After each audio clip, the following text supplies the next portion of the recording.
Hello. If you can't tell by the extremely pumped neon sign there behind me, my name is Randy. I'm a game developer slash technical writer, and I'm a technical writer because I'm a game developer. And I'm here to give you some advice about how to get better at game development. The one specific piece of advice I would recommend to you to get better at game development. All right. Uh, that sound too good to be true? It kind of is, but let's get to it. Come on now. There you go. So to be clear, getting started is very easy. You can download stuff. There's a ton of resources out there for you to get started, and all of it's free, pretty much, or inexpensive, if not free. And but the problem is that very few that I can tell tells you how to get over that hump of just spinning your wheels in the beginner stage. For me, I got stuck in the beginner for years, and you will see later on what that looked like. Um, I don't think that's a very good way to learn, is to just stick in the beginner stage and do tutorial after tutorial. I think it is good to move on with one piece of advice that I'm going to give you here soon. But before we do that, I want to talk about what I did and what it looks like today. Today, here's the game that I am making. It's called In Corporeal. You can tell it's a big deal, big boy game because it's on Steam and it's got a Steam page, and you can go wish list it and you can go read about it and see if it's interesting to you, and hopefully add it to your wish list. Please do if you're interested. It's got some unique stuff about it, and I'm pretty proud of it. But I didn't get there as a beginner, right? I got there past the beginner. As a beginner, this is what I made. And while that looks kind of okay, I'm still, there's some things about it that I'm pretty happy with. It took a fairly long time to make this, and this is nowhere near completion, right? Compared to this, which has a Steam page, right? I couldn't put that on Steam and have that be okay. And compared that with this, which has like an edited highlight video right there for you that shows you how much content I have. This is the whole thing. This GIF right here, it's about maybe 2 minutes long, and that's the entirety of what I made. On this next slide, I can tell you that In Corporeal has a plan to completion. I know what I'm going to do to make it and finish it. I know about when that's going to be. It's got a release date on that Steam page. It's not listed here. It's got the Steam page. It's got a cohesive vision and style. I know the direction about what it's going to look like, and I know what I'm aiming for, and I'm doing whatever I can and nothing more to make sure I land in that style that I'm aiming for. It helped me learn very quickly. I learned a lot while making this game. I stayed motivated partially because I was learning a lot very quickly, but a lot of pieces were coming together because I did this in the right way. There's a decent amount of polish. There's some cool effects in there. There's a nice amount of content. And like I said, I had to edit stuff out because there was so much in there that I couldn't fit in a GIF. And I had friends play it, and they took a while to finish what I had. And there's going to be even more when it's done. So a decent amount of content, and it's got a title.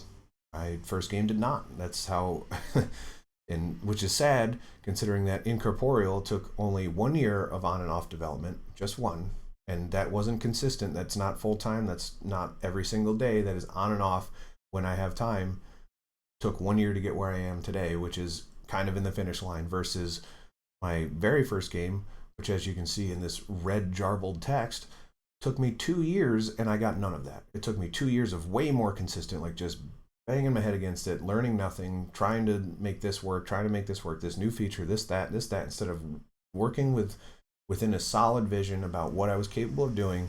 I just kept bashing my head and spinning my wheels in the beginner stage. We need to move on from that, right? But for beginners, I want to mention something real quick. First, this is the band Beginner. I've never heard of them, but the internet tells me they exist. And when I Google beginner to put on a slide, that's what comes up. So that's why that's there. If you are a beginner, this will not get you started, this video, but there are plenty of those videos and articles and stuff out there for you. If you're interested, this is what it looks like, and you can dig deeper later, or you can hit me up and I will help you. But basically, you want to pick a game engine.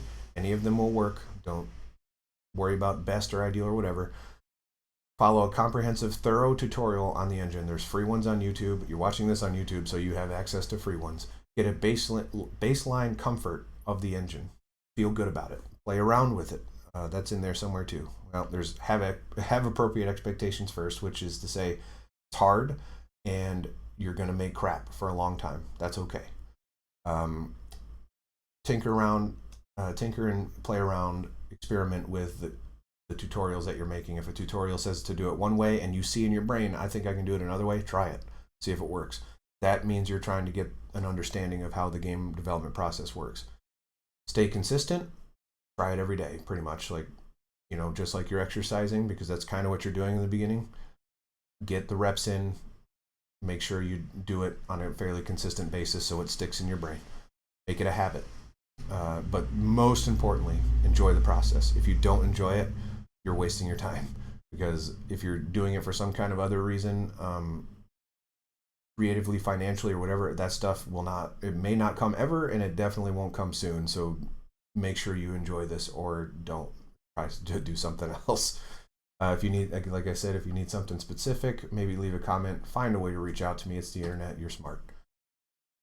When to know you're ready to move on. I'm going to not go into these deeply, but quickly list them off. You've gone through one tutorial to completion thoroughly, following it to the letter. You're comfortable-ish with your engine. You can kind of understand how things work. You have a basic understanding of how games work, the objects and stuff that go around and how they connect and talk to each other. That is good. You're frustrated by what your tutorial that you're following is covering, or multiple tutorials. If you're saying, I just want to get this feature and these tutorials aren't telling me, that means you're kind of getting more advanced in your learning. If you're Googling about your insecurities, like, am I wasting my time? Am I good enough at this? Am I smart enough at this? Chances are, yes, you are good enough at this, and you can do this. I promise you. But that means you're on the bubble of leveling up. The loved ones don't respect you. You're sitting there bashing your head, spending so much time on it, and they're not giving you the time of day, and they're like, why aren't you spending time with us when you're just making crap over and over again? You're neglecting your health. You gain weight. Not that I would know anything about that, but you stop working out. Your teeth, brushing your teeth, secondary. Got to get into the game things, showering. You know what? You work from home now. Don't worry about that. You're wishing life had meaning. Like, what the heck are we even doing here? At the end of this, at least if you believe what I believe, none of this matters anyway. So why am I doing any of this? Plus, the more I think about that, the more I want more time so I can make as much of an impact as I can. Plus, as a technical writer, I don't do a lot of moving around. I'm lazy, and I'm trying to make these videos. And so, getting way off track here. Follow the first half of this slide, and you're good to go. It means that you're about ready to move on if any of these apply to you, except the last half. We should probably delete them. Not going to, but you understand. If any of these apply to you, you are slightly above beginner. Those people, see the little space above beginner, those are you. That's me and you, and that's everybody. Okay, so now we're here. These are the best practices you need to follow, and by that, there's one method that will make you follow those best practices. Okay, I'm not going to list out the best practices because they will fall into your lap by following this one thing, and it's on this next slide. Are you ready for it? And hit the button. Here we go. Bam! Give. That's not right. Participate in game jams. You were waiting for that, and there was going to be some kind of major payoff to you. There it is, and I hope it was everything you were waiting for and more. It probably wasn't that big of a deal in the grand scheme of things, but I promise you, it's huge. Once you start doing that, it's amazing, and I will kind of go into it a little bit. First, let's describe what a game jam is for the unfamiliar. You probably are familiar if you're watching this. If you don't, you have access to the internet. You could look it up, but here's a brief description of what it is anyway. It's an event where people make games from scratch with certain limitations. That is probably the most succinct way I can describe it. And if you want to see what that looks like, you can go to itch.io/jams.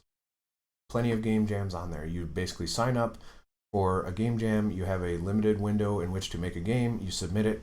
People play it, and they give each other feedback. And a lot of times there's voting and competitions and stuff like that, but you don't need to worry about that. Participating in the game jam is the important thing, and here is why they are useful. They force you to stick to a deadline. That's huge, because if you get stuck like me on that one level of one game, then you won't finish anything. You will be stuck in your your perfectionist mindset, like I got to get better at this, I got to add this feature and that. No, if you're stuck to a deadline, you won't be able to. You will have to move on. You will have to finish. You will have to just say like, this is good enough. And that's huge, because then you will start learning other things by taking on other projects. You will get your game in front of people that are trying to get their games in front of you. And by nature, you will be interested in playing their games. They will be interested in playing your games. They will be interested in giving you feedback. You will be interested in giving them feedback. It's a huge learning thing for everybody involved. There's different experience levels. It's great. It's fantastic. Beautiful. They require ad hoc learning. That's a big one too, because when you're trying to learn a specific skill, some tutorials won't cover it. The tutorial will say like, oh, well, this is how you get started. Well, what if I want to learn how to add collisions, or maybe I want to do this one thing with the game engine that isn't covered in this tutorial? Well, if you're making a game specific to a game jam and you need that feature, you will look it up and then you will learn that skill, and it's just another skill that you have in your repertoire. Great. It's a big thing for me. And I do that every day. Every day I'm Googling something about how to do something else. So it's amazing. They keep your expectations in check. No one is expecting you to make the best game of all time in a very limited window. And it's not for a game jam anyway. It doesn't mean it won't spark some ideas for really great games. In fact, In Corporeal, I didn't mention this, started off as a game jam game that I made in 7 days. So it can spark some creativity, and it can lead to some great. Hollow Knight started as a game jam game. There's a ton of them out there that have started as a game jam game, and if that, it gives you a big portfolio. I didn't have that listed here, but it gives you a big portfolio of games to choose from and to show off and to build off of and expand and to have all these ideas. And it's such a great way to do that. And they spark creativity. The constraints allow you to come out to think outside the box. In Corporeal's art style came about because I didn't know how to do color. I didn't know how to do pixel art for the most part. Lighting and contrast, that is something I know just by looking at it. Looks nice, so I did that, and it was very easy to make, and it was very quick, and I could do it by myself. That's the kind of stuff that game jams put you in the mindset of, and it's beautiful. And they're a heck of a lot of fun. They can be stressful, but they're a lot of fun. So, and as I mentioned first, you have to enjoy this or it's not going to work. Tips for jamming. There's a few there's wrong ways to do this. You've got to pick a jam that fits your schedule. For me, I usually picked slightly longer ones because I had a full-time job and a family, so I can't just say like I'm going to remove a weekend from my existence and say I am dedicating this to a game jam. I'm not even good enough to do it in a weekend anyway. I would need more time than that. So I find one that's like 7 days, a month, so on and so forth. That works better for me. Pick one that isn't going to stress you out. If you think you can dedicate a weekend to it, more power to you, do it. But this is voluntary, mind you. You're not going to get, at least I don't think anyone's going to kill you if you don't do this the way you think you should. But try to make games slightly out of your skill level. Push yourself a little bit. If you're exercising and you do the same thing every single day, you're not going to get any better. If you try to add one more rep or add a little bit more weight to your exercise, you'll get better over time, right? Same deal here. Push yourself a little bit when you're making a game, but keep it possible. Don't go to the gym and throw hundreds and hundreds of pounds on the bar the first time. Work up to it. If you think that like, oh, I know how to make this little shooter and the prompt is giving me an idea for a shooter, make it a little bit, like make it unique in such a way that pushes it a little bit. Steal ideas. What did this other thing do, and how can I twist it to make it unique for me? And how does my game engine allow me to do that? You start Googling, you start ad hoc learning, and it spirals out of control from there. Not out of control, that sounds bad. In a good way. Like good, bad control. I don't know. Do your best to finish and submit. If you don't hold yourself accountable to that deadline, these learning principles won't work, because you will just start telling yourself like, well, it's bad, so I need to not. No, it doesn't matter if it's bad. It's going to be bad. A lot of mine are bad. It doesn't matter. You need to finish it. You need to work on it. You need to learn from it, and you need to move on and try again, because the more you do it, the better you get at it. Stay solo for now. This might be a controversial take, but I did I've done game jams with other people. I did one when I was less experienced and one when I was more experienced. When I was less experienced, I learned nothing. So it was fun, and but it was not anything. It was fulfilling and great and all that stuff, but I didn't learn anything. If you're trying to learn, in my opinion, you should do it from scratch by yourself, because then that forces you into learning how all the pieces come together into a cohesive package. Sound, graphics, everything. Make that work. And it sounds daunting, and it is, but if you go and get free garbage assets and throw it in there just to see how it works and fits together, that is ideal.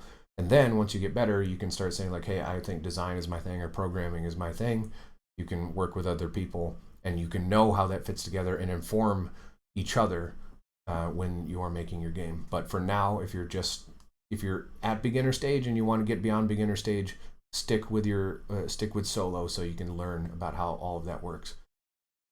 And this is a big one for me. This is crucial. This is how I just do as many as you can, as many game jams as you can, because the more reps you get in, the better you get at it. And eventually it will all align where your skill and your idea and the constraints and the time and the schedule will all come together and you will produce something you're really proud of. In Corporeal started as a game jam game, and it was within 7 days. That was my shortest game jam that I did. But because all of the stuff aligned, I was good enough at it now. I had a vision about how I would complete it, and I had a great idea. Excuse me. No editing. And I had a great idea. It was able to come together and actually ranked fairly highly. Number 11 out of 950, I believe. It ranked pretty high. I'll maybe link the jam version in the description too if you're interested. So yeah, do it as much as you can. Consistency, just like learning in the beginning, is very key. So after 6 months, I did game jams for 6 months straight. After I did that, I went from the crap on the left to In Corporeal as it is today. The skill set to do it, I should say. Not that In Corporeal didn't fall into my hands, but that's how I was able to make it, was by doing game jams. I haven't followed a tutorial really in the same way since those game jams. I haven't needed to. Anytime I need to accomplish something, I just look it up because I know my process now, and that completely is game jams are completely responsible for that. So that is what I would recommend. Game jams, do them. They're great. Thank you for watching. If you've made it this far, little rambly. This one took a lot of different forms, and it took me a while to make, mainly because I was waiting for my Steam page for In Corporeal to get accepted, and it finally did. So please go and wishlist that if you're interested. I'm not going to force you to, but that I'm not one for like, oh, like, comments, and chat, but that one would be a big deal for me. So if you're able to do that, that'd be great. And thank you, wife, family, friends, all the people that need to be thanked. They know who they are, and they probably are watching this. So thank you. And leave a comment if you have any questions, and get help if you need it. Like, there was a kind of mental health jokes in there. If you need help, please get it. That includes me. All right. I was almost going to say I love you, but I don't know who you are.